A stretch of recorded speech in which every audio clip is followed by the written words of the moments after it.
मजीद मोहतरम सामईन किराम बुजुर्गों दोस्तों साथियों प्यारे बच्चों मैंने सूरह निसा सूरह नंबर 4 की आयत नंबर 58 आप लोगों के सामने पढ़ी है। आज जो मैं खुतबे में मेरा टॉपिक का उन्वान है लेन देन में सफाई। सबसे पहले अल्लाह रब्बुल आलमीन का बेहद शुक्र और एहसान है कि हम और आप जुमा के लिए वक्त से पहले मस्जिद के अंदर चले आए। अल्लाह ताला इसी तरीके से पांचों वक्त की नमाज में और खास तौर पर फजर की नमाज में वक्त से पहले मस्जिद में पहुंचा दे, आमीन। आज जो मैं बात करने जा रहा हूँ तौहीद के बारे में बात नहीं करूँगा, नमाज के बारे में नहीं कहूँगा, रोजे के बारे में नहीं कहूँगा, हज के बारे में तो करूँगा ही नहीं। आज जो मेरी गुफ्तगू होगी लेन देन, मामलात, व्यवहार, ताल्लुकात, यानी इंसान का इंसान के साथ व्यवहार, उसके बारे में बात करें। माशाअल्लाह भाई नमाज में बहुत आते हैं और पांचों वक्त की नमाज में मस्जिद में पहली सकते हैं, लेकिन भाई के साथ उनका ताल्लुक सही नहीं है, बहन के साथ सही नहीं है, रिश्तेदारों के साथ सही नहीं है, पड़ोसी के साथ सही नहीं है। कुछ भाई ऐसे हैं जो हड़प किए बैठे हैं, पड़ोसी का हड़प कर लिया, कितने लोग तो मदरसे का भी खा गए, मस्जिद का खा गए, कब्रिस्तान का खा गए, कफन का भी खा गए। लेकिन माशाअल्लाह सुभान अल्लाह अल्हम्दुलिल्लाह कहीं भी देखिए नाम ही नाम है उनका। सरकार की जमीन पर कब्जा कर लिया, नहर पर कब्जा कर लिया, घर बना लिया, दुकान बना लिया, बोले नमाज पढ़ रहे सब माफ हो जाएगा। याद रखिएगा जब तक बंदा न माफ करे अल्लाह भी माफ करने को तैयार नहीं है। नमाज में जरा कमी हो जाए हो सकता है अल्लाह आपको माफ करे, लेकिन लेन देन में अगर कमी हो जाए, व्यवहार में कमी हो जाए, किसी का हमने हक मार लिया, चाहे भाई का मान लिया, बहन का मान लिया, किसी लोग पर्दे में बहन को हिस्सा नहीं देते, अल्लाह माफ नहीं करेंगे जब तक बहन ना माफ करे। एक चीज और है अपने यहाँ कि लोग बोलते हैं कि अरे बहन को लेती कहाँ है, बहन ने माफ कर दिया, वाह बहन ने माफ कर दिया। अच्छा तो कभी हम भाइयों ने भी तो कहना चाहिए कि बहनों खुश हो जाओ, हम भाइयों ने माफ कर दिया तुम लोग बांट करो। आज तक मैंने ये नहीं सुना। और याद रखिएगा बहन का हिस्सा सिर्फ खेत में नहीं, खलियान में नहीं, बल्कि बहन का हिस्सा उस घर में भी है जिस घर को बाप ने बनाया है। अब यहाँ क्या चलता देहात में बहन को खलियान में दे देने का, खेत में दे देने का, दुकान में नहीं देने का, मकान में नहीं देने का। और इस मामले में हमें और आपको माशाल्लाह पता है ना, अगम खांटी है, खांटी। और बहन को देने के मामले में, भाई को देने के मामले में, बांटने के मामले में कहाँ गया हमारा खांटीपन? खांटी तेल कहाँ चला गया? बोले नहीं, नमाज पढ़ रहे हैं ना, सब माफ हो जाएगा। आपने तो भूल गया। कुरान करीम की आयत नोट कीजिए, सूरह निसा सूरह नंबर 4 आयत नंबर 11, 12 और आखिरी आयत। लेकिन 11 के अंदर क्या है? युसीकुमुल्लाहु फी औलादिकुम लिज़्ज़ति मिस्ल हज़्ज़िल उन्सयैन। अल्लाह तुमको वसीयत करता है तुम्हारी औलाद के बारे में कि लड़के के लिए हिस्सा है 2 लड़की के बराबर। तो यहाँ लड़की आम है, लड़का आम नहीं है। कुरान करीम में अल्लाह ने लड़की को अहम कहा कि बुनियाद यही है और इसी के हिसाब से लड़के को मिलेगा। हमने तो उसको ही उड़ा दिया, आज तो बात नहीं करता उसके ऊपर। और माशाल्लाह आपने यहाँ रफ़ाएन पर बात हो रही है, बिल्कुल होनी चाहिए, सख्ती होनी चाहिए। अल्हम्दुलिल्लाह, सीधे पर हाथ मारने को भी होनी चाहिए, अल्हम्दुलिल्लाह। इस पर क्यों नहीं? बहन का हिस्सा सब निकाल के दे देगा। अब्बा मर गए, दूसरे दिन ही या पहले दिन ही सब कुछ हिस्सा उसका सबका लग जाता है। हर चीज का हिस्सा, दुकान का, मकान का, खेत का, खलियान का, हर चीज का। इधर लोग क्या बोलता है, बाबा का कपड़ा भी महिला भी नहीं हुआ, ये मानने आ गया। अरे अच्छा हुआ मान रहा है, टेंशन खत्म हो जाएगा। मानते हैं। भाई की दुश्मनी जो चलती है ना, अब क्या बताऊं, जब भाई गया हूं तो खुल के बात करनी ही पड़ेगी। क्या बताऊं, जब भाइयों की दोस्ती होती है तो क्या बताऊं, और जब दुश्मनी होती है तो क्या बताऊं। 2 मिसाल दूंगा। मैं ऐसे लोगों को जानता हूं, जब भाई की दोस्ती थी तो लोग नाम लेते थे, भाई की भैयारी ऐसी हो। और जब दुश्मनी हुई, और सुनिएगा, आज गौर से आपको सुनना पड़ेगा, दिल खोल के सुनिए, कान खोल के भी सुनिए, दिल खोल के सुनिए। जब इन भाइयों में दुश्मनी हुई, जिनको मैं जानता हूं, तो जब भाई का जनाजा उठा तो जनाजे को ले जाने के लिए बीच का रास्ता होता है बिहार में, ये भी काट लिया, ये भी काट लिया, बीच वाला रास्ता।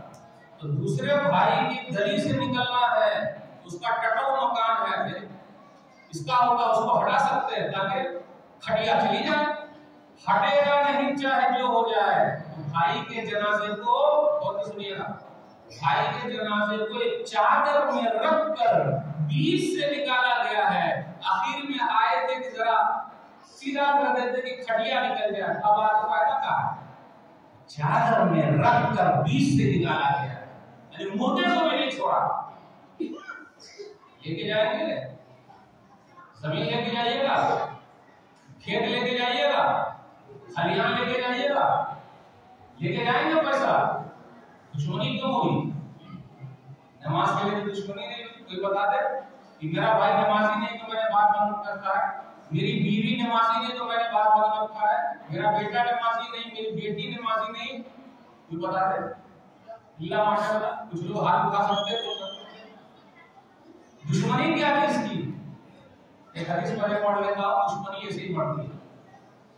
सही मुस्लिम किताब में हदीस नंबर 2588, माना सदक़तुन मिन माल, सदका खैरात करने से माल कम नहीं होता। अरे देने से तो कम हो जाता है, और हदीस में कम नहीं होता। तेरे जेब से अगर निकलेगा तो कम हो जाएगा, और हदीस में कम नहीं होता। असल में हम 1 निकालते हैं तो अल्लाह 10 देते हैं, और 700 गुना देते हैं, और 700 गुना से बढ़ा भी देते हैं। 1 का 700 तो कंफर्म है, तो कमा बढ़ गया। अगर 1 रुपया हमने निकाला तो अल्लाह दिया 700 हो गया, तो बढ़ा भी कमा बढ़ गया। इसलिए हदीस में कहा गया माल सदका खैरात करने से कम नहीं होता। आगे जो 2 पॉइंट है, वही पॉइंट असल दलील है कि आगे ये सब झगड़ा काहे होता है। जो किसी को माफ कर देता है, अल्लाह उसकी इज्जत को बढ़ा देता है। पहले माल का तस्करा हुआ, कि माफी की बात हो रही है, पूरा खेल माल का है, जो ना तेरे बाबू भैया वो करे रुपैया, सबसे बड़ा है पैसा अपनी, ना बाबू ना भैया, सबसे बड़ा रुपैया। लोग मुझे बोलते हैं कि साहब आप तकरीर में हंसाते हैं, मैं ना हंसाता हूँ ना मैं फंसाता हूँ, आईना दिखा देता हूँ। ठीक है, गाड़ी उर्दू में बात नहीं कर सकते, लोग उर्दू में तो कर सकते हैं ताकि पैगाम पहुंच जाए। तो पूरा खेल पैसे का है, जो ना करे बाबू भैया वो करे रुपैया। एक जगह मैं था, तो कई जगह जाना होता, 20 साल से भाइयों की दोस्ती चल रही थी और कारोबार चल रहा था। 20 साल के बाद दुश्मनी पैदा हुई, शायद के 7 या 8 करोड़ का मसला है, उनका कारोबार पूरी दुनिया में फैला हुआ है। छोटा भाई और बड़ा भाई, अपने यहाँ कहा जाता है कि बड़ा भाई बाप समान है, ये बाप की तरह है जो पालता पोसता है। बड़े भाई ने छोटे भाई को पैर पर उठा दिया, 7 करोड़ का मसला है। आज छोटा भाई बड़े भाई को मारने के लिए दबा है। तो इस भाई ने कहा कि मैं बददुआ कर दूं, इसको मैंने बेटे समान पाला है। बोला नहीं, दोनों मां के पेट से निकले हुए, बददुआ गायब कीजिए। आज हमारे घरों में हर घर की कहानी है, भाई भाइयों में दुश्मनी है, बहनों में दुश्मनी है, चचा में दुश्मनी है, रिश्तेदारी में दुश्मनी है, पड़ोस में दुश्मनी है। इसको कौन बात है? हदीस में कहा गया माल का मसला है। दूसरा नंबर माफ करना है। अगर माफी तलाफी हो जाती, जा भाई मैंने माफ किया, बड़ा भाई ने खाया छोटा भाई ने खाया, जा भाई मैंने माफ। बताओ आपको, हम लोग के जो केस चलते हैं सुप्रीम कोर्ट केस, क्या कहा गया, फांसी हो गया ना हो जाता है। बोले हम कोर्ट से जीत गए हैं, सब कोर्ट से जीत गए हैं, अल्लाह की कोर्ट से भी जीत जाइएगा। मामूली जमीन 50,000 की होगी या 2-3 लाख की होगी, लेकिन केस में चाहे जितना चला जाए, जान चली जाए, सब कुछ हो, अगर रस्सी है तो रस्सी जल जाए, भल ना जाए, खत्म, टेढ़ा खत्म नहीं हो, टूटने की धूल जो बड़ी सीधी होती हो। हमारे यहाँ जैसे लोग, अल्लाह न करे किसी के घर में अगर 2 आजमाइश आ गई, नंबर 1 केस, तो घर बर्बाद हो जाएगा। नंबर 2 बीमारी, अगर अल्लाह ने आजमाइश में डाल दिया, बहुत मुश्किल है कि आप आजमाइश से निकल सकते, मगर अल्लाह इसको निकाल। इसलिए अगर भाई हो, जब ताल्लुकात बिगड़े, लेन देन का कोई मसला हो, माफी तलाफी सबसे आम चीज है। और दिल बड़ा कीजिए, जरा दिल बड़ा कीजिए, पूरे केस खत्म हो जाएंगे। बहुत सारे लोग बोलते हैं भाई साहब आपको पता नहीं कितना दबा दिया, मैं कब से दबते रहो, लोग बोलेंगे दबा हुआ है, आप दबे हुए नहीं। वमा तवाज़ा लिल्लाह इल्ला रफ़अल्लाह, जो अल्लाह के लिए झुकता है अल्लाह उसको उठा लेता है। कभी आप झुकिए, झुकने का मतलब आप बड़े भाई हैं तो क्या हुआ, छोटे को सलाम नहीं कर सकते, बड़े भाई हैं तो क्या हुआ, चचा है तो क्या हुआ, रिश्तेदारी में आप बड़े हैं तो क्या हुआ। पहले बिहार का होता था आपके लिए, जब शादी ब्याह होती थी तो उस जमाने में पंचायत यानी इस तरीके से लोग बैठते थे, कैसे करना माफी तलाफी, ये बात चलो हाथ जोड़ पैर जोड़ आपको खत्म हो गया, सब खुद एक पंचायत, खुद एक सुप्रीम कोर्ट है, कोई किसी से डरने वाला नहीं है। याद रखिएगा, जिंदगी गुजारने का जो तरीका है जरा झुकिए, अगर झुकेंगे नहीं, अकड़ में पकड़ है, अगर अकड़ है तो उसमें पकड़ है, अकड़ में खत्म हस्ती खत्म और भंवर में कश्ती खत्म, अकड़ में हस्ती खत्म और भंवर में कश्ती खत्म। कश्ती जब चलती है और अगर तूफान आ गया तो खत्म गई। इसलिए जरा झुकना सीखिए, जितने भी मामला खराब है थोड़ा आप झुकेंगे, अल्लाह आपको उठा लेगा। मैंने एक जगह में ये हदीस सुनाई, 4 साल से 2 लोगों में बातचीत बंद था, 4 साल से, लेकिन अल्हम्दुलिल्लाह तकरीर में वो दोनों मौजूद थे। मैं कहा क्या लेके जाइएगा, हमको थोड़ा ना मालूम, माशाअल्लाह दोनों उठे, दोनों ने गले मिल लिया, 4 साल की दुश्मनी खत्म। और जिसने पहल किया अल्लाह ने उसको उठा लिया, मतलब उठा लिया मतलब उनको इज्जत दे दी। तो हम और आप ये सोच रहे हैं कि अगर दब के बात करेंगे तो हमारी शान बढ़ जाएगी, आपकी शान बढ़ जाएगी, आप कहेंगे कि आपकी शान अल्लाह बढ़ा देंगे। असल में अपने यहाँ लोग कैंची ज्यादा है, कैंची, सुई नहीं है। सुई का काम है सिलना, कैंची का काम है काटना। तो कतरनी बहुत ज्यादा अपने यहाँ। और गांव भर का नेटवर्क शहर के नेटवर्क से बड़ा है। शहर में क्या होता है, वो गांव भर वाले फोन करते हैं, फलाना का ऐसा हो गया, चिड़िया का ऐसा है, उसके बाद उतना पैसा है, उसके बाद इतना टाइम आपके पास, अरे वो है, उसके बाद है क्यों तो जाने। ताल्लुकात इसी से है, पूरा मसला इसी का है। आइए धीरे धीरे चलते हैं। अगर हमने और आपने किसी का ले लिया है और अगर यहाँ उसने बददुआ कर दी तो हम और आप बचेंगे नहीं। आइए बात में सुना देता हूं। दबंग है, दबंग, दबंग है, सब निकल जाएगी। कितना दिन चलेगी दबंगी? हदीस के अंदर आया, सही मुस्लिम किताब में सारा हदीस नंबर 1610। अरबा एक औरत है, लेडी दबंग है, लेडी। कितने लोग दबंग होते हैं, हमारे दोस्त लेडी भी दबंग है। वो बेचारे सीधे साधे आदमी, सईद बिन ज़ैद रज़ियल्लाहु ताला अन्हु का घर है, मकान है। अब लेडी क्या बोलती है कि नहीं वो घर मेरा है। अरे ये आपका घर कैसे हो जाएगा? उसने बनाया उनका घर, बोले नहीं ये मेरा घर है। अब सीधा आदमी बेचारा करेगा क्या? कमजोर आदमी करेगा क्या? जबकि ये सईद बिन ज़ैद रज़ियल्लाहु ताला अन्हु 10 खुशनसीब सहाबा में से दुनिया ही में जन्नत की बशारत मिली है। अब इतना सीधा आदमी जिसको लोगों ने पकड़ लिया, उस औरत ने पकड़ लिया।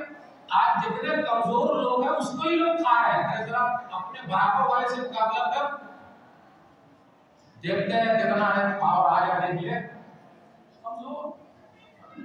उस लेडी ने कहा, उस औरत ने कहा नहीं ये घर मेरा है, जबकि घर का सईद बिन ज़ैद रज़ियल्लाहु ताला बेचारे ने एक हदीस सुना दी। आज भी हम और आप बहुत सारी हदीसें सुनते हैं, बहुत सारी हदीसें सुनते हैं, हर चीज के बारे में सुनते हैं, लेकिन काम अपने हिसाब से वो नहीं चलेगा। हदीस क्या है? मन अखद शिबरन मिन अल-अर्ज़ बिग़ैर हक़्क़िही कुबिक़हु मिन 70 यौम अल-क़ियामा। जिसने एक बारिश भर, ये एक बित्ता भर किसी की जमीन ले ली, चाहे सरकार की ले ली, पड़ोस की ले ली, रोड की ले ली, भाई की ले ली, बहन की ले ली, किसी की भी ले ली, खेत वाले की ले ली, एक बित्ता हो सकेगा। एक बित्ता भी अगर ले लिया तो कल क़यामत के दिन अल्लाह 7 जमीन का तौब बनाकर गले में डाल देगा। अब एक बार अपने देहात में लोग बोलते हैं, अब आप लोग इधर बोलते नहीं बोलते ये नहीं पता, चोर के आगे ताला और बेईमान के आगे केवाला काम नहीं करता है। चोर के आगे ताला चाहे जितना बड़ा ताला लगा दीजिए वो खोल ही लेगा, और बेईमान के आगे केवाला चाहे लाख कागज दिखाइए वो सुप्रीम कोर्ट से निकाल के ले आएगा। जमीन मेरी है, और जिसके लिए वो कर रहा है एक वक्त के लिए मेरी औलाद दुआ नहीं करेगी। कोई बता दे कि मेरी औलाद दुआ करती है? तो चोर के आगे ताला, बेईमान के आगे केवाला काम नहीं करता। उस औरत ने काम नहीं सुनी बात, बोला नहीं ये घर मेरा है। अब बेचारे क्या जाएंगे लड़ने, उसने ले लिया। देखिए ऐसे भी लोग, लेकिन उनसे रहा नहीं गया, हाथ ऊपर उड़ गए। तो अगर हमने भी और आपने किसी का ले रखा है तो उसके हाथ ऊपर उड़ गए, आह जाती है फलक पे रहम लाने के लिए, आह जाती है फलक पे रहम लाने के लिए, बादलों हट जाओ दे दो राह जाने के लिए बद्दुआ। अल्लाहुम्मा इन कानत काज़िबतन फ़अमी बसरहा वजल क़ब्रहा फ़िदारिहा। अल्लाह ये औरत अगर झूठी है इसको अंधी बना दे और इसके घर कोई कब्रिस्तान बना दे। सईद बिन ज़ैद रज़ियल्लाहु ताला अन्हु सहाबी रसूल है, 10 खुशनसीब सहाबा में से, दुनिया ही में जन्नत की बशारत मिली है। आप वो बद्दुआ करें कबूल ना हो। कुछ दिनों के बाद वो औरत अंधी हो गई। अंधी हो गई तो क्या बोलते, असाबत ने कहा तो सईद बिन ज़ैद, मुझे सईद बिन ज़ैद की बद्दुआ लग गई है, तो अभी भी सुधर जाती ताकि दूसरी बद्दुआ है वो न लगती। अपने यहाँ में कितने लोग ठोकर खाते हैं और सब लोग उधर फलाना को देखो उसकी बद्दुआ लग गई फिर भी नहीं सुधरता है। अब कुत्ते की तुम हो गया है और जो रस्सी जल जाती है वो वाला हो गया, चाहे जो हो जाए, नहीं सुधरी, माफी मांग लेती आके ताकि वो दूसरी जो बद्दुआ है। कुछ दिनों के बाद वो औरत अपने घर में घूम रही थी। पहले देहात में आप देखिएगा घर ही में कुआं होता था या साइड में कुआं होता था, लोग पानी भरते थे, वहां एक मिलन होता था, आप अब तो सब कुछ अंदर अंदर हो गया। तो वो औरत जैसे घूम रही थी फिर कुएं में गिर गई, वही उसके लिए कब्रिस्तान। वो घर जिसके लिए कब्जा किया था, मलाई कौन खाएगा? मलाई कोई और खाए, कुटाई किसी और की हो। आज अपनी यहाँ मलाई बहुत चलती, जानते कौन सी मलाई? दूध वाली मलाई की बात नहीं कर रहा हूँ, दूध वाली मलाई की बात बिल्कुल नहीं कर रहा हूँ। आज हम और आप भी जिसका माल हड़प कर रहे हैं, चाहे जो भी हड़प कर रहा है अपनी औलाद के लिए कर रहा है ताकि उसकी औलाद आराम से रहे, लेकिन यह औलाद इतनी बेवफा है, हाथ कभी भी नहीं उठेंगे, उनको सिर्फ मलाई चाहिए। मलाई वो खाएंगे, कुटाई आपकी होगी। आइए देख लेते हैं। मरने से पहले पहले अपना मामला अल्लाह से साफ करके मरिए, लोगों के साथ साफ करके मरिए, किसी का भरोसा मत कीजिए। चाहिए 15 लाख, 15 लाख। जब तक 15 लाख का मसला हल नहीं होगा, जनाजे का मसला हल नहीं होगा। एक लाश रखी हुई है, 15 लाख का मसला है। 3 बेटे थे। अब मैं एक हदीस को समझाने के लिए वाकया बता, ओ भाई साहब, आपके अब्बा का मसला है 15 लाख, पैसा कहाँ है मेरे पास? ओ भाई साहब, आपके अब्बा का पैसा कहाँ है? भाई साहब, आपके अब्बा का पैसा कहाँ है? वाह वाह, मलाई खाने के लिए सब आगे आगे था। आज अब्बा का अगर चुकाना है तो पैसे नहीं। वाह, अरे वाह। बेटिया को पता चला कि अब्बा का मसला 15 लाख का फंसा हुआ है। वो वहां से जेवर ऊपर सब लेके चली गए। बोले ये जेवर रख लीजिए अंकल जी, और मेरे अब्बा को छोड़ दीजिए ताकि वो दफन हो जाए। वो दफना दिया गया। सुनो सुनो सुनो भाइयों, सुनो, सब लोग थे, सुनाइए। अरे भाई, 15 लाख मुझे इनसे लेना नहीं, बल्कि 15 लाख मुझे इनको देना है। ये मुझे को देना है 15 लाख। अब तीनों बेटों का मुंह चूचू का मुरब्बा, समझ गए हम। इनको ना ये बिटिया को देना है 15 लाख। तो तीनों भाई मिलकर छोड़े होंगे भाई को, ला पैसा ला। अब आइए हदीस में, सही बुखारी किताबुल हवाला हदीस नंबर 2289। एक जनाजा है, मामला की सफाई बहुत जरूरी है। मरने से पहले पहले हिसाब किताब क्लियर करके मरिए, वरना औलाद आपकी वफा करने वाली नहीं, चुकाने वाली नहीं। कुटाए तो आप उनको मलाई खिलाएंगे, खुद अपनी कुटाई करवाएंगे। चलिए, जनाजा, नबी सल्लल्लाहु अलैहि वसल्लम ने पूछा जनाजे के लिए क्या है? कुछ है कर्जा उर्जा? ये नहीं पूछा नमाजी है क्या, ज़काती है क्या, अरे हाजी है क्या, एक ही चीज पूछा, कर्जा है क्या, हलाल है नहीं? बोले नहीं, जनाजा पढ़ दिया। दूसरा जनाजा है, हलाल है नहीं? इसलिए इमाम साहब को भी चाहिए, जहां जनाजा पढ़ा रहे हैं, भाइयों सुनो, इसके ऊपर कुछ लेन देन है क्या? किसी भाई का है, इन्होंने लिया है क्या? हाथ उठाइए। अच्छा, कौन चुकाएंगे? हाथ उठाइए। तब जनाजा पढ़ाएंगे, उन्होंने नहीं पढ़ाएंगे। दूसरा जनाजा है, हलाल है नहीं? इसके ऊपर कर्जा है क्या? बोले हाँ है। चुकाने के लिए कुछ पैसे हैं क्या उनके पास? बोले हाँ है। जनाजा पढ़ दिया। तीसरा जनाजा है, बुखारी शरीफ की हदीस सुना रहा, हलाल है नहीं? इसके ऊपर कर्जा है क्या? बोले हाँ कर्जा है। चुकाने के लिए पैसा है क्या? बोले नहीं है। सल्लु अला साहिबिकुम, तुम लोग जाओ खुद पढ़ लो, मैं नहीं पढ़ूंगा। एक सहाबी खड़े हो गए, दोस्त हो गए साहब, और कुर्बानी देने वाला है साहब में। वो सहाबी कोई रिश्तेदारी तो है। अब बताता रज़ियल्लाहु ताला अन्हु खड़े हो कहा, अलैहि यदैनु या रसूलल्लाह, अल्लाह के रसूल सल्लल्लाहु अलैहि वसल्लम, इसके ऊपर जितना कर्जा है मैं चुकाऊंगा। आप जनाजे की नमाज पढ़ दी। आज बताइए, वो है अपने समाज के दूसरे का कर्जा चुका है, यहाँ तो अपने बाप का नहीं चुका रहा है, इसलिए मैंने वाकया सुना दिया। अपने भाई का नहीं चुका रहा है, अपनी माँ का नहीं चुका रहा है।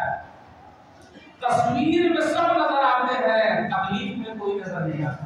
तस्वीर अगर लेना हो, नाम की अगर बात हो, वाह माँ के लिए क्या किया है, बाप के लिए कितना किया है, सऊदी अरब से जनाजा पढ़ने के लिए आ गया है। ये अलग बात है कि बाजू की मस्जिद में 5 वक्त की नमाज नहीं पढ़ता है, और जनाजा पढ़ने के लिए आया है और असर की नमाज हो रही है तो बाहर खड़ा हुआ है ताकि असर की नमाज हो जाए तो जनाजे में शामिल हो। जब अब्बा तकलीफ में थे तो दवा दारू नहीं कराया, अरब से चलाया। नाम तो काहे जनाजा पढ़ने के लिए। कितनी मोहब्बत है।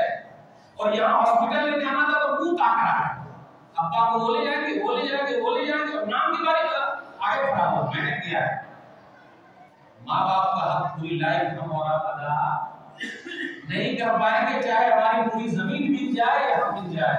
इसलिए मामलात की सफाई खुद करके मरिएगा, कोई दूसरा करने वाला नहीं, वो तो मलाई खाने वाले लोग हैं। आपस में झगड़ा है, झगड़े को हल करना है, बस एक दो हदीस पढ़ के आपसे उसको का झगड़ा। आप ठान लीजिए कि नबी सल्लल्लाहु अलैहि वसल्लम ने मुझे जन्नत में घर देने का वादा किया है, मुझे वो घर चाहिए। जितने झगड़े हैं उसके हल के लिए यही है। सुनना भी था किताबुल अदब हदीस नंबर 4800 अना ज़ईमुन बिबैतिन फी रबज़िल जन्नत लिमन तरका मिराहा व इन काना मुहिक्कन। मैं जन्नत के एक किनारे में एक घर दिला के रहूंगा, घर भी लेता हूं, दिला के रहूंगा इनको जो हक़ होने के बावजूद भी अपना हक छोड़ दे, जहां मैंने छोड़ दिया। तो नबी सल्लल्लाहु अलैहि वसल्लम मुझे घर दिलाएंगे, लेकिन आज तक तैयार है तो तैयार नहीं हुआ। एक तो जगह मैंने कहा भैया नबी सल्लल्लाहु अलैहि वसल्लम वाला घर लीजिएगा, यहाँ वाला चाहिए जो हमारे साथ जाएगा। एक तो लोगों ने पूछा मौलवी साहब लिए तो क्या करें, केस कर दे। केस काहे को कीजिएगा भाई, केस का तो फायदा क्या है, केस काहे को कीजिएगा, माफ कीजिए माफ, और जन्नत में घर ले लीजिए, माफ कीजिए जन्नत में घर ले लीजिए। मेरे भाइयों हम और आप अगर माफ करते हैं तो बड़ा फायदा। आखिरी हदीस पेश करके आपसे सुनूंगा माफ करने का अंदाज। लंबी हदीस है, मैं चाह रहा हूं 1-2 मिनट में आपको सुना दूं। सही मुस्लिम किताब ज़ोद हदीस नंबर 3006 उबादा बिन वलीद बिन उबादा बिन सामित कहते हैं कि मैं निकला अपने अब्बा के साथ, तो अबू यूसुफ सहाबी को देखा कि अपने नौकर के साथ एक रजिस्टर लेकर चल रहे हैं और उनका कपड़ा और नौकर का कपड़ा एक ही रंग का है और जरा गुस्से में दिख रहे हैं। तो कहा चाचा जान बड़े गुस्से में लग रहे हैं। अरे गुस्से में इसलिए कि फरमान के बाद पैसा हमारा था, वादा किया था दिया नहीं। तो सुना दीजिए वाकया। मैं क्या पुराने भाई निकलिए घर से, हदीस सुना रहा हूं मुस्लिम शरीफ की, अपनी तरफ से कुछ कीजिए। फलाने भाई घर से निकलिए, तो जैसे नाम सुना बीवी की चारपाई के नीचे खटिया के नीचे जाके घुस गया। एक लड़का जब निकला बच्चा, तेरा अब्बा कहाँ है? मेरे अब्बा आपकी आवाज सुन के अम्मी की खटिया के नीचे घुस गए। बिल्कुल जो हदीस में लिखा हुआ मैं सुना अपनी तरफ। ये भाई बात समझ में आ गई, खटिया के नीचे घुसा हुआ निकल बाहर, वो निकले बाहर। जब बाहर निकल गए काहे खटिया में घुस गए जानकर? अरे आप सहाबी रसूल है, नबी सल्लल्लाहु अलैहि वसल्लम के सहाबी, आपसे क्या झूठ बोलूं, वाकई मेरे पास पैसा नहीं है कर्जा चुकाने के लिए। तो वाकई कुछ लोग ऐसे होते हैं जिनके पास नहीं होता, तो उनको माफ करना चाहिए। अल्लाह ने आपको बहुत दे रखा, माफ कर दीजिए, अल्लाह आपको जन्नत दे। बोले सही बोला, कसम अल्लाह, अरबों का एक तरीका है अल्लाह। बोले हाँ अल्लाह अल्लाह अल्लाह अल्लाह 3 मरतबा। बोले हाँ कसम कसम कसम। उसके बाद उस आदमी ने रजिस्टर लाया, इनका नाम क्या होता? आज हम लोग हमारा कर्जा लिखते नहीं, जब पूरा पुराने मजीद में सबसे लंबी आयत है लेन देन को लिखने का, सूरह बकरा सूरह नंबर 2 आयत नंबर 42 लिख लिया करो ताकि बाद में कोई सदा सके। लेकिन हमारा लिखते नहीं, भाई की भैयारी, वो दोस्त की भैयारी, उसकी भैयारी की नहीं। अच्छा नाम क्या है? ये नाम वल्लाह वल्लाह, ये भाई नाम काट कर्जा है, वापस नहीं के नाम काट। भाई अगर आपको हो जाए ना तो दे देना, और अगर ना हो माफी।